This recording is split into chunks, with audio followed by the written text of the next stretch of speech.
నమస్తే అండి.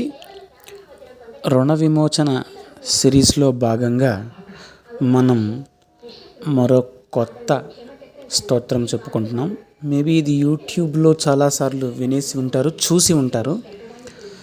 ఈ స్తోత్రం పఠించలేని వాళ్ళు పూర్తిగా ఎవరైనా ఉంటే ఈ స్తోత్ర అంతర్భాగంగా ఒక మంత్రం ఉంది.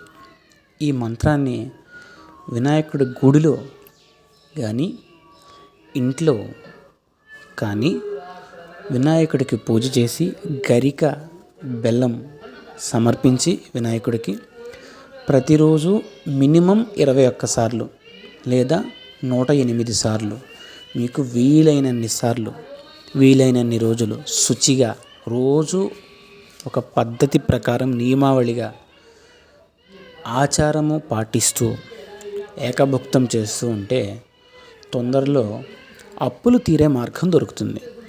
ఇప్పుడు ఆ మంత్రం ఏంటంటే శ్రీ గణేశ రుణం చింది వరేణ్యం హూం నమః ఫట్. ఇది మంత్రం.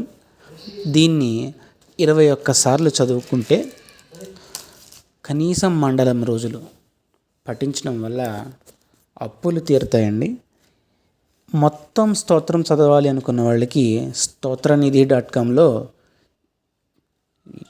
దొరుకుతుంది ఈ కంప్లీట్ స్తోత్రం. మేబీ 28 లైన్లు ఉండొచ్చు. ఒక 10 నిమిషాలు 10 నిమిషాలు కూడా కాదు, 7-8 నిమిషాల్లో అయిపోతుంది. కానీ విశేషమైన శక్తి ఉన్న మంత్రం. పఠించి చూడండి. అప్పులు తీరితే తిరిగి వచ్చి ఇక్కడ కామెంట్ చేయండి.